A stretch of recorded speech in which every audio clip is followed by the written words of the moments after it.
Hello and welcome to Ride to Unite series of interviews with some of the world's most inspirational cyclists. I'm Anna Glavinsky and today I'm speaking to someone from Germany who takes part in artistic cycling. Now, whilst this is one of cycling's smallest disciplines, she has one of the biggest community followings, bringing us all together to watch her death-defying stunts and her driven mindset. Let's get chatting to Viola Brand. So let's kick off with, plain and simply, who is Viola Brand? Viola Brand is an artistic cyclist from Germany. I've did artistic cycling 20 years as a competitive sport. And since February 2020, I'm focusing on doing social media, doing shows. And so I retired from the competition sport, but still do the cycling like for fun and in my free time. Excellent. And I'm going to assume that most people tuning into this video already know who you are in terms of your cycling talents and your prowess and everything that you put out there. So what I'd like to do is sort of get to know the woman behind the cyclist first, and then everyone can bear that in mind as we then go on into the more bike-related questions. So how would you describe your personality? What's your personality type? I would say, due to my life as a competitive cyclist, I'm a really disciplined person. And when I want something, I work really hard for it. So I also do my university career in parallel. So in a few weeks, I will graduate with my master's degree. And so to combine all those things, the university things, and also with the sport, it took a lot of discipline over many, many years. And that's what formed my personality, I think, mainly. And so I'm really a structured person. And so I try to get used to enjoying more free time as I have it right now. After I retired from the competition sport, I try to make more things just for fun, because the past year I was always really forced to do everything in the most productive way, and now I'm trying to learn to enjoy things more after, to think what is it good for, those things. So what kind of things do you enjoy when it's outside of work and discipline and structure time? I just discovered cycling apart from artistic cycling. So because the past 20 years I focused on artistic cycling and I didn't do any road cycling or mountain biking. And just last Saturday I was mountain biking for the first time, and I was like, it's so cool, why have I never tried it before? So maybe I will get into mountain biking from now on. Welcome to the dark side. I love that. If you ever want to go mountain biking, give me a shout. I'm happy to go with you. I definitely will. And what about your life growing up? What was your childhood like in your upbringing? I'm having 3 older brothers, and so I'm the only girl in the family. And through this, I was taught really early to go with my brothers and to do things not, or mostly not many girls do. So playing in the mud, or go cycling. And my brothers, all of them, really like to do cycling as well, and so I got into cycling really early. And that's how I grow up. Also, I grew up at a beautiful landscape in a small village. So we had a big garden, and my brothers, they were building up some tracks they can ride with their bicycles. And so I was there as a, I don't know, 5-year-old girl playing with my brothers with the bike in the mud. So I had a really nice childhood. And I also, when I was a kid, I played the violin from age 6 to 14, but then I quit and I said, no, violin, playing the violin is not the thing I want to do. I will focus on cycling. Is that something that you'll still pick up in your spare time now, though? Now that, no, just No, I That's I not fun. yeah, I tried to play the violin, I don't know, maybe 2 years ago again, but I forgot so many things, and like, yeah, to read the notes, you have to understand when you want to play an instrument, and so I was really out of it. And yeah, but I also wasn't motivated enough to catch it up again. Okay, we'll get rid of that. We'll move on. And this little village that you grew up in, this idyllic childhood, where is it? Where are you based? And describe that country to me, because I know you've got fans all over the world. Maybe they don't know so much about your home country. Yeah, I'm located in Stuttgart in Germany, so it's the south of Germany. And yeah, the village is around 30 kilometers away from the city of Stuttgart. And yeah, it's the landscape is like, there are really small hills, not mountains, but like really small hills, and we have a lot of green and a lot of trees and a lot of forest. And yeah, so we're we don't have many water here, like we don't have big seas, or like yeah, the ocean is also really far from here.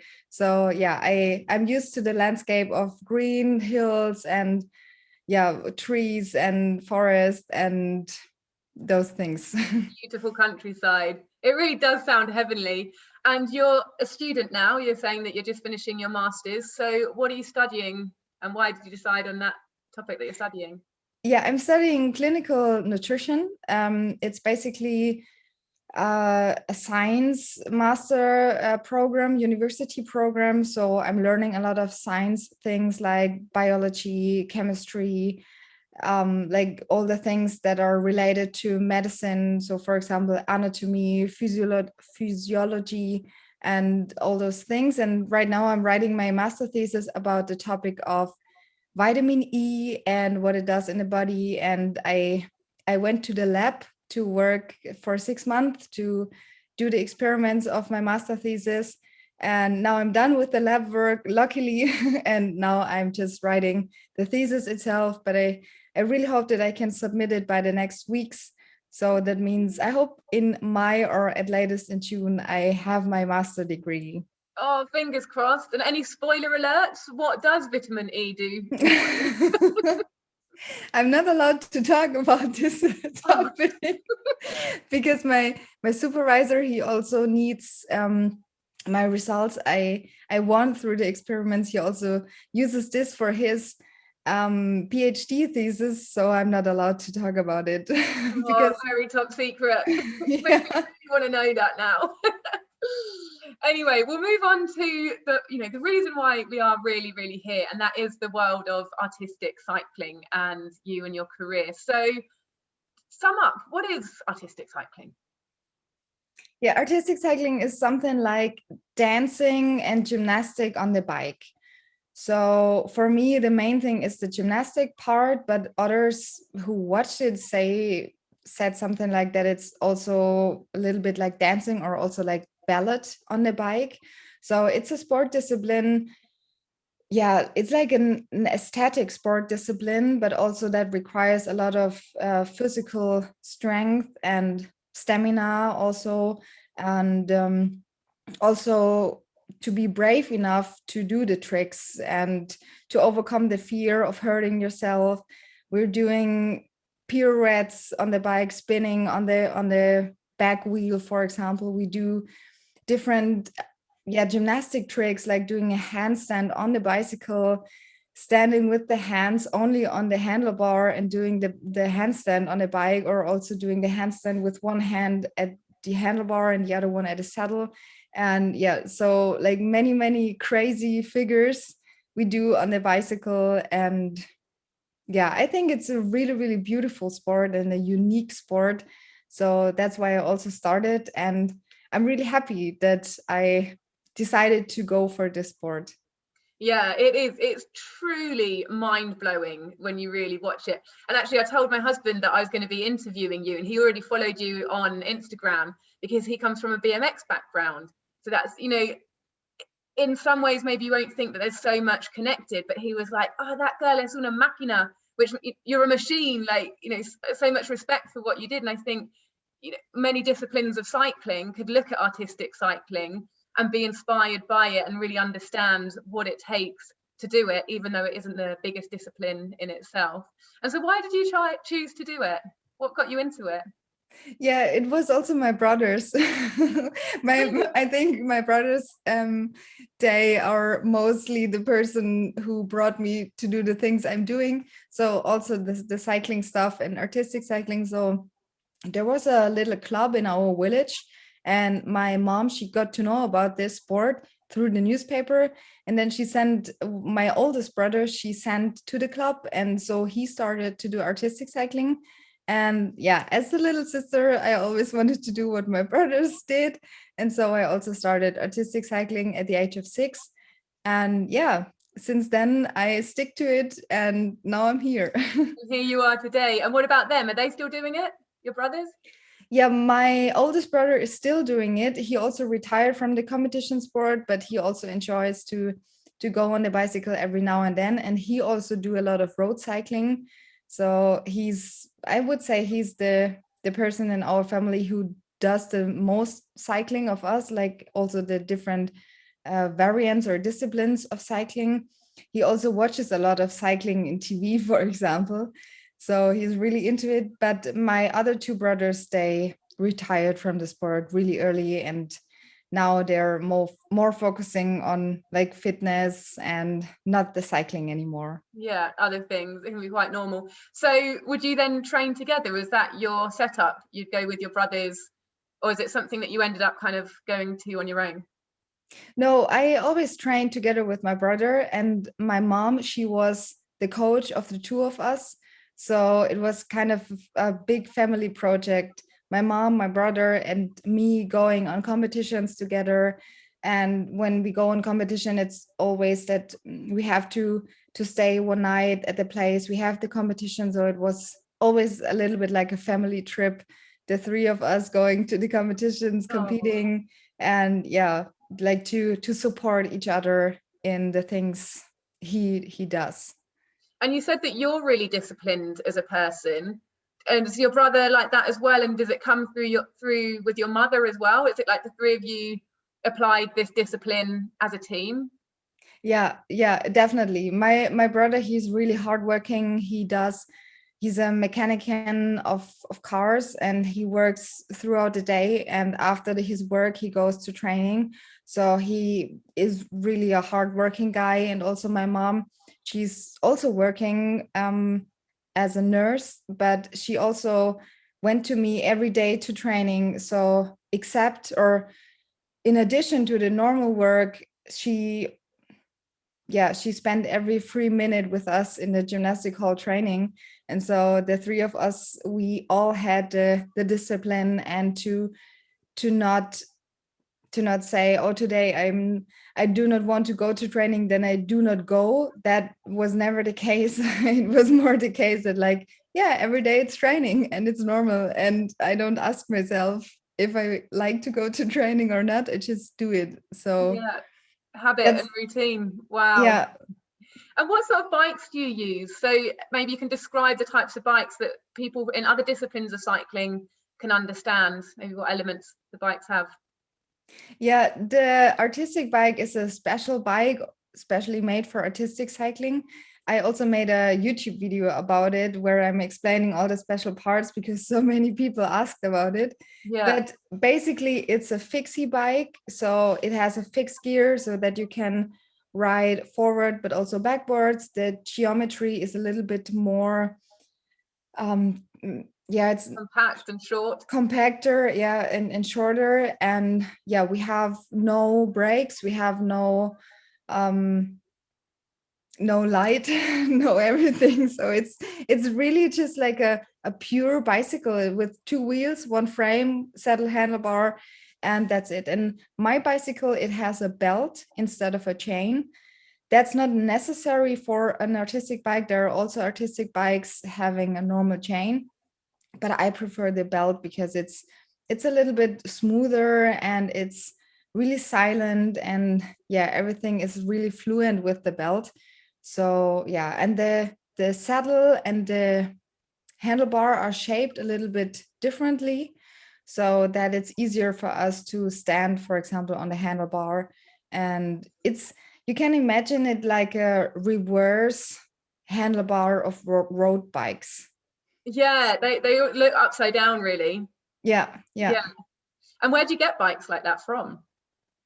There are different brands producing those bikes. They are handmade, and so that's, they also have a really, really good quality. So my bicycle, for example, I'm using since 5 years, and I'm using it really often. So I trained on it every day, and it's still fine. It never break, or yeah, I never had any problems. So yeah, there are brands in Germany, 3 different brands in Germany, but then there's also one brand in Asia, and yeah, I think Switzerland.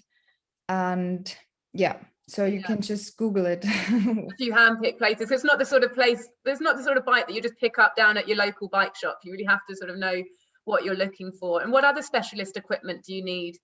I mean, helmets, shoes, gloves, padded shorts, all these typical things. Yeah, we don't have a special equipment. We don't wear helmets because you can, I would say that our sport is rather gymnastics than cycling.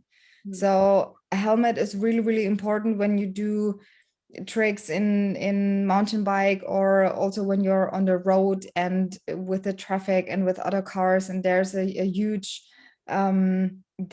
danger when cycling outside a gymnastic hall. But we are, most of the time, especially when in training, we are just cycling in a gymnastic hall, so it's really controlled, a really controlled situation. And so we are just wearing normal sport outfits, like normal leggings or a t-shirt. And yeah, we have special shoes, but these are also kind of gymnastic shoes, so there is no special gear for artistic cycling. Yeah, I think I've seen those shoes on your Instagram, almost like little pumps kind of thing. And tell me about the competitions as well. So you've been doing those since a young age. How do they work? What's it judged on? What's the format? Yeah, we have 5 minutes of time to show our performance, and there are different disciplines. So for example, I performed in the single disciplines, so that means either a woman or a man showing it alone, like doing the performance alone. But there's also this discipline of doing it with 2 persons in a pair on 2 bikes, but then also on 1 bike. And in the single disciplines, we show the judges 30 figures in 5 minutes. And depending on the difficulty of the trick, every figure or trick has its own score. So for example, standing or doing the handstand on the bicycle is really difficult. So it get more points than just staying on the handlebar with your feet, for example, because that's easier than doing a handstand on a handlebar. And so the more difficult a trick is, the more points you get. And yeah, later the person wins who had the most difficult tricks, and also who showed the tricks in the most perfect way. So for example, if you're cycling but doing the tricks like really rough, and when you move the pedals, it's really not fluent, then you get some points reduced. Or also when you touch the ground, you get some points reduced. Or when the trick is not performed in the right ways, you get some points reduced. And so the person with the highest remaining score at the end of the routine wins the competition. And do you do it to music? Because it looks like a bit of a dance. Is it a choreographed thing? Yeah, we are not using the music to have a choreography. It's hard to pronounce the word. But yeah, we do not do it to the music. It's not fitting to the music. The music is more running in the background. Okay. Okay. So it doesn't have to be onto the beat or anything like that. And then, so how old were you when you first did a competition? So I started in summer when I turned 6 years old. And I think then the next year I did my first competition. So I think I was 6.5 years old. Oh, that's so cute. So what trick were you doing, or what tricks were you doing at that competition? Oh, I don't remember, but like the really easy tricks kids do. Yeah, I can maybe later in the video I can show some pictures of these tricks. That'd be So brilliant. Oh, that's so cute. But then obviously things stepped up several levels and you took it to a really, really high level. So what are some of the highlights in your competitive career? oh, I think the highlight from my whole career was the time when I mastered a specific trick. So this trick is, it works like this: you're standing on a saddle bar and on the saddle, and the bicycle is running, and you're standing on the saddle, and then you jump to the handlebars while the bicycle is running. And it took me 10 years until I mastered this trick. And the thing was that this trick normally is not that difficult. So for example, the handstand on a bicycle is more difficult than doing this jump. But in my special story, it was for me the hardest trick, because I was not able to do it mentally. I had some issues about it, like I was not brave enough to do it. And then when I was able to do it, then I I injured myself when I did it first without the safety rope. And so I was like, okay, I need this trick to be successful and to to participate at a world championship. So I needed this trick really for this. But I also knew that this was the only trick I injured myself. No other trick I injured myself before. So it was associated for me, when I will do this trick again without the safety, that I will get injured again. So this was my association with this trick. And so I did a lot of work mentally. And then the day I mastered this trick again with the safety rope, and then also without the safety rope, was for me one of the most successful days in my whole career. So it's not the thing that I won different medals, because winning a medal doesn't mean that you are really good or that you're really bad. Sometimes you just have luck winning a medal. And this is something, this trick, to train it for 10 years, to not give up, and to still train for it and then master it. This was my personal success. And then also the thing that I did this trick in my last competition season in 2019. I did this trick in several competitions, and I was also able to master this trick at the final at the World Championships. And this is my personal highlight in my career. That's brilliant. So it's all about your personal goals then, really, and the satisfaction that you get from that, because you've done very well at the World Championships and many times silver medalist. And were you desperate for that gold, or were you just desperate to learn the tricks that you knew that you could do and do the best that you could? I mean, of course, everyone who wins the silver medal also want to win the gold medal. I think every person knows this. So of course, it was also my dream to be the world champion one day, to win the gold medal. And I did everything for this goal. And also the last season I competed in, I was really focusing on this. So I stopped with studying for a few months so that I can really focus on this season, because I knew that it will be my last competition season and I wanted to put everything in it.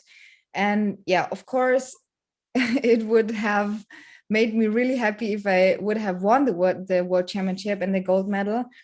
But for me, it was the most important to know that I did everything for it, that I cannot say afterwards something like, oh, if I would have trained more, maybe then it would have worked out, and those things. So I really wanted to do everything for it, and I did. And so there's nothing I can regret about it. And so yeah, of course, it was my dream, and I was not able to master it. But those personal things to master this trick weighs for me the same. Yeah, yeah. And you're not without your results anyway. You've got world records under your belt as well. So tell us about those. Yeah, the world records was most of the time in the age of 16 or 17 that I did the juniors world record, and in the elite disciplines, so these are the people being over 18, there I scored one world record at the European Championship, and with this I also won the European Championship, which was really, really great. And then in my last competition season, I was, yeah, like really, really, like nothing, not many points away from the current world record. So the thing is that I scored over 194 points, and just 2 weeks before, the world record was set a little higher. So if I would have scored this result 2 weeks earlier, then it would also be a world record. But yeah, I nevertheless scored the world record in 2018, but it's again beat it. Oh, some fantastic achievements in there. Really, really brilliant. And you've given so much in trying to achieve those things and in doing that. What is, I mean, is there salary to be made as an athlete, as an artistic cyclist? All of you that go to the competitions, you're competing against each other. You've got all this dedication. Do Yeah, people make a living from it? no, not at all. Nobody. No, I'm the silver medalist of the world championship, and the only thing I get is the medal and flowers. So I do not get any money from it, and that's why we also don't have big sponsors. I have the sponsor who give me the bicycle, and also one sponsor who give me some sport clothes. Excuse me, sorry. Bless you. I'm trying to hold that one in. So yeah, you're telling me about the sponsors that you get from your bicycle. Yeah, but I don't have any sponsor giving me money for doing the sport. So it's not about money. The sport is only about passion. And yeah, I think it was just that it was my dream as the little girl. And so I kept at it. And yeah, it's a passion. All people doing artistic cycling, it's only for passion because there's no money. So we cannot do it just about the money. And what is that scene like amongst all you passionate people? Is there a good atmosphere amongst you all? Do you all know each other? Yeah, it's like a family. Everyone knows everybody, so all over the world. We also have friends from Hong Kong, for example.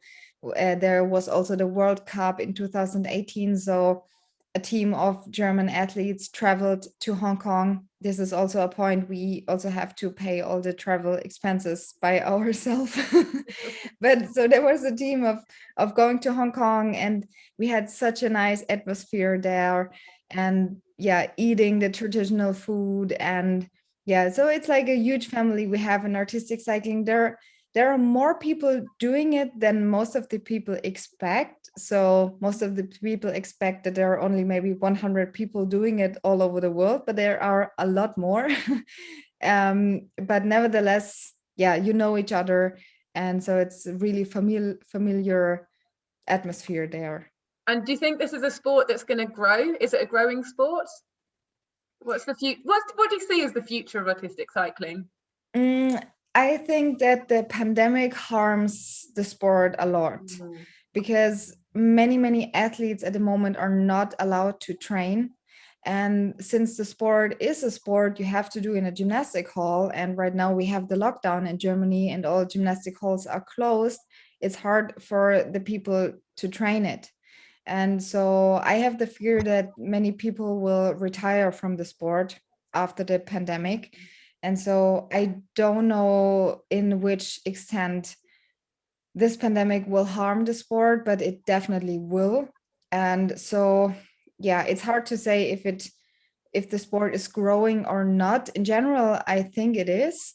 And that's also something I want to achieve with my social media appearance, that I want people to get to know about the sport and to discover the sport through me. So I hope that there are more people all over the world who will start with the sport.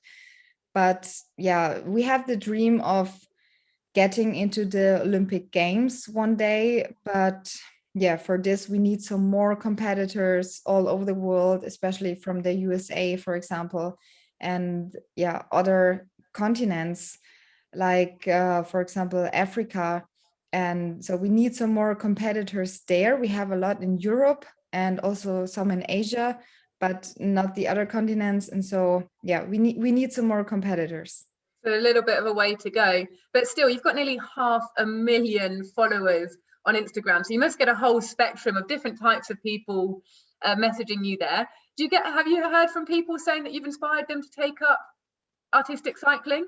Yeah, many people ask me, where can they get bikes from, or how can they start artistic cycling. Of course, it's always hard for them to start with the sport when the sport is not established in their country and when there are no clubs for this, for example.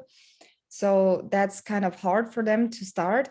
But yeah, I hope that people will stay with it and will train in the sport and will also get those bikes, because you can do some things on a normal bike also. But of course, it's important to have the fixie, the fixed gear, because most or many tricks of us are riding backwards, and when you can't ride backwards with your bicycle because of the gear, then of course it's not, yeah, you're not able to do those tricks with other bikes. So yeah, but also some people write me that maybe their children, that they saw videos of mine and now try to imitate what I'm doing. And I really love to see those pictures and videos of children who are inspired from me. And yeah, that really warms my heart. Yeah, it's lovely. And I was going to say that, I just want to pick on something that you said about needing the safety rope when you're trying tricks, because I wasn't aware of that. And obviously in lots of your videos, you're now using outdoor environments and you're playing with what you've got around you and bringing your artistic cycling to new sceneries. But with that, outdoors is not a place where you could learn things in the first place, no, because you'd need a safety rope. Or talk me through I only need the safety rope for special tricks, for example, this jump. And also I needed it for the handlebar turn, when you're standing on the handlebar and I'm turning the handlebar while standing on it. yeah. So these are the tricks I learned with the safety rope. All the other tricks I learned, most of them, with my mom as the coach. She hold me, or like when I do the trick, she's there is for the case if anything happens, that she can either push me away or push the bicycle away so that I can just jump down. And it's also part of our development to learn how to fall properly, that you don't injure yourself. So you can learn some tricks outdoors. It's safer to do it indoors, because also when you just, yeah, when you just land on the asphalt, for example, then that your skin gets removed, and this also hurts really bad. So Yeah. those things don't happen that often when you train in a gymnastic hall, but that doesn't mean that you cannot do the sport when you don't have a gymnastic hall. So for me, in my case, I do the tricks outdoors when I'm really sure that I will master them. So when I'm not familiar with the scenery, or that, for example, the ground is not smooth enough, or that it's not even enough, then I don't do the really hard tricks, just because of the safety. Yeah.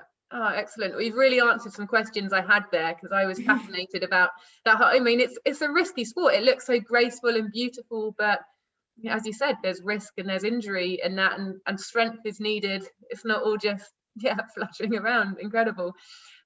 So you've obviously still got a massive passion for it. What made you decide to retire from the competitive side? Well, up to this point, I was doing the sport for 20 years, and that was just the time that I wanted to do something else in life. So when doing a sport 20 years, it's time to do something else and to also, be a little bit more free in some cases, because when you do a competitive sport, it's always like focusing on what is best for your training, to go to bed really early every day, that you have the best recovery, don't drink alcohol, don't eat unhealthy stuff, don't go to holiday, because when you go on holiday you need 2 more weeks to get on the same level again, and all those things. And so it was just time for me to retire, because I wanted to do something else. Yeah, but you're still doing artistic cycling in your way and using your Instagram. When did you start with your Instagram? With Instagram, I started in March 2017. And did you And have big plans with it from the outset, or did you just want to use it as a portal to portray what you were doing? I didn't had any plans with it. I was just like, yeah, maybe I can upload some pictures or videos of my tricks. And so it went really fast that I received a lot of followers, because not many people know about the sport. And so I found a niche, and also almost no other artistic cyclists doing their tricks on social media like I do. So most of them are just, I don't know, uploading once every 2 weeks, or just doing videos out of the training. And so there's no other artistic cyclist who does it like me, like just go outside and film for the filming, and not just film a training, if you know what I mean.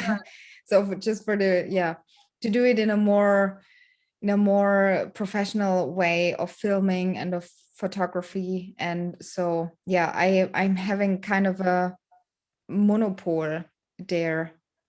Yeah, and I guess it's bringing even more art into what's already artistic cycling. You're able to express yourself in different ways.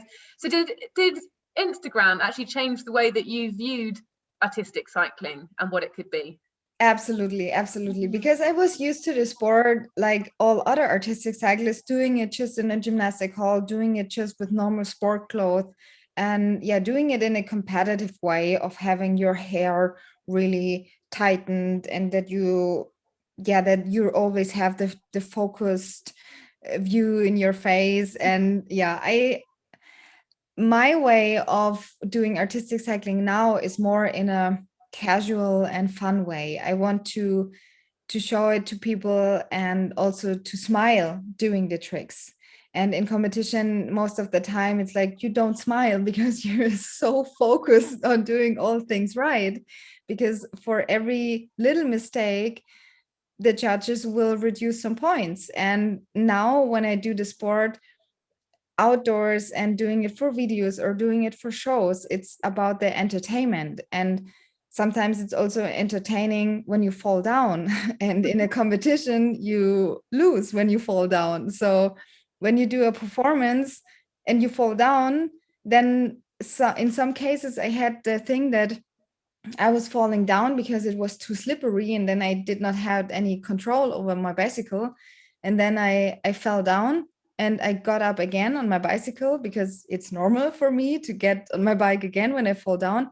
And people were like, how can she get on the bike again? She just fell down, and like were turning crazy. And they were like really enthusiastic about the point that I got on my bicycle again. And on the competition, it's more like, oh, she fell down, she will lose the competition. And Yeah. so it's this different view on the sport, and I really enjoy doing it like this, in the free way, in the creative way also. Yeah, it's amazing. So do you feel like you're trying to create something that your followers are going to enjoy? You know what sort of things are popular, and you almost want to deliver on that creative output that people are asking for? Yeah, I also had the point when people were like, yeah, Viola, but you always do the same tricks. Yes, that's true, because for most of the tricks, it took me at least 3 years to learn one trick. So that means I cannot, like, in 2 weeks learn a new trick. It's just not possible. But now I'm trying to combine my tricks with other sport disciplines. So for example, I did hula hoop on the bicycle, Yes. and and I also did I tried to juggle on the bicycle, and I also played basketball on the bicycle. And yeah, to throw into the basket with the ball while standing on handlebar, for example. And so I'm trying to get more creative and to combine my beautiful sport with other beautiful sport disciplines, and it works really well. And I suppose there's so many other variables you can now start changing up as well. Your outfits, you're always playing with colourful outfits and settings and things like that. So do you play all with that in your head, like thinking, oh, what outfit do I want to wear with this? I'm not walking around and thinking about what can I do next. It's more the thing that those ideas come to my mind, or when I see a beautiful scenery that I can say, maybe I can do a video here. Or yeah, I have a list on my smartphone where I'm typing in ideas when they come to my mind. So for example, when I'm in the shower and the idea comes to my mind, I write it down in my smartphone that I do not forget it. And so I have a list of creative ideas I can do next in my YouTube videos. Well, let's just hope that your smartphone doesn't get wet there. You're writing your ideas in the shower. And It's waterproof. who do you get to do all your filming? There must be quite a lot of work that goes into that as well. So it's all my equipment. I bought by myself, and I also taught myself those things, which settings I need for my videos. And so most of the time my brother is filming my videos. So I give him my camera and says like, please try to focus on me. And then he's filming. And after this, I do all the editing and yeah, all the post production by myself. Which sounds like a very independent process, but is there anyone that you've worked with where, they've got a creative vision for what you can do, and that's inspired you even more because they've seen something that you haven't seen? Like, for example, I saw an underwater shoot Yeah, recently. there was the thing I had already on my list that I want to do an underwater shooting, but I didn't know how I can do it, because like where and when and how and who will film and all those things. But then an underwater photographer, he wrote to me and was like, hey, do you want to make an underwater shooting? And I was like, yes, I want to do it. And so we met at a pool here in my city, and I asked them if I can use the pool, because yeah, it was closed due to the pandemic, and they allowed me to film there, which is really, really nice that I was allowed to film there. And so also the photographer, he came 5 hours by car. He drove here to my city, to the south of, from the north of Germany to the south of Germany, also with a team of different divers, that everything is safe and that everything works out fine. And also a videographer who was there, and she also filmed underwater with an underwater camera. And so we had a team of people filming there and doing everything. And so this was something I was really happy that I can do it with other people. And because for me alone, it would not have worked when it was just my idea. So I was really happy that they came and proposed this to me. And have there been other shoots that you've been on where somebody else has come up with the idea in the first place, working with other photographers or filmers, or even adverts or something? Yeah, I had several adverts. Also, some years ago, I also with We Love Cycling, I met another cyclist, Miss Peaches. She's also a mountain biker, and she met me here in Stuttgart. And so we filmed a sequence here in Stuttgart.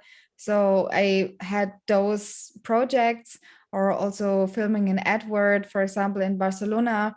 But videos I only use for my Instagram or YouTube channel. most of the things really comes from my mind, all the ideas. That is amazing, amazingly independent. Although I was hoping to hear that you'd say that you're going to be on a James Bond film or something like that. Which would be awesome. So what's next for you? What other plans do you have with artistic cycling? Are there more tricks that you want to learn?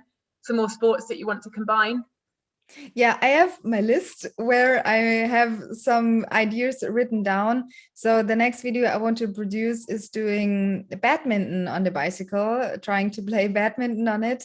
And yeah, then right now it's also the focus on finishing my master degree, that I have this, and then several other video projects or shows. There's, for example, in fall, I want to travel to America to perform there in several games of the NBA season.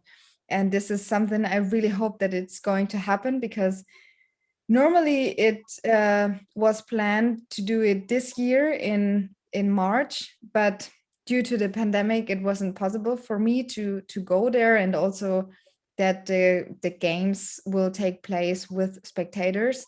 And so yeah, I'm really hoping that it's going to happen next or this year, at the end of the year, that I can travel that there will be spectators in the arenas. So this is one of my next big projects. And yeah, I really hope that I can do more shows again, because also for 2020 many shows were canceled, and that was super sad for me, because I retired from the competition sport and I wanted to do the sport for shows and for social media, and then due to the pandemic everything was canceled. So I hope that all those things will take place this year or the next year, and that I can do more shows and show more people this beautiful sport, that more and more people get to know about it, and maybe also start with the sport by themselves. Don't we all hope that things open up a little bit more? I really, truly do. And I finally want to ask you a question. Do you feel that you have learned life lessons through your artistic cycling? Has it taught you anything? Yeah, especially the thing that don't give up too early. So for me, the case I just told with the one figure I trained 10 years for. And so I think, in my opinion, many people start something and after 2 or 3 weeks they say, I'm not good at it, I will quit. And that's not true. Or when they say like, oh, Viola, you're so talented, I'm like, no, I'm not. I'm not more talented than many other cyclists or others. But the thing that I think different makes a difference is if you work on it really hard, and if you don't quit too early or give up too early. And so that's one thing I really learned, that just working on something for some weeks, yeah, some weeks is nothing. But if you worked on something for many years, then you can say, okay, maybe I will quit now because I'm not able to do it. But ask yourself if you did it really for long enough time, of really that you can really decide if you did enough for it or not. So that's the lesson I learned. So when you really wanted to get that trick, jumping onto the handlebars, were there times where you just thought of giving up? Absolutely. Yeah. Especially after my injury, I was like, okay, I will never, ever, ever do this trick again. But then I realized that I really need it, that I really need to be successful in artistic cycling, and to really, ride on the level, on the top of the world. And so either it was the opportunity to give up and to not do this trick and to focus on other tricks, or to try to do it again, and also with the possibility to injure yourself. So yeah, that's the thing. If you also, there's a lot of things that are running in your mind, and that you say like, I'm not good enough, I cannot do it, all the others are always better. But that's not true. It's just a thing of also your mindset, and to believe in yourself that you can do it. Amazing. This is so motivational for anyone and anything that people want to set their hearts on. and that they want to achieve, not just in artistic cycling. So is there anything else that you would like to add, or should we say goodbye there? If people want to know more about me, then I would be really happy when they can follow me on social media. I have, as just said, Instagram, YouTube, and also Facebook. And yeah, then there's nothing more to add. That'd be lovely. Yeah, so go and give you a follow, and I'm sure that you'll try and make some time for people if they feel there's more questions that they would have loved to have heard from you today. So thank you so much for your time. It's been wonderful speaking to you. Thanks for having me. It was nice to chat with you. Lovely. See you then. Bye. Bye. I really hope that you enjoyed that interview. Incredibly motivational for any kind of cyclist, or even if you're not a cyclist at all. That was Viola Brand. If you'd like to ask her any questions that you feel that I didn't cover today, do go and follow her on her social channels, and I'm sure she will get back to you. I'm Anna Glavinsky, and if you'd like to let me know what you thought, please do in the comments below, or let me know who you'd like us to interview next time for Ride to Unite. Bye.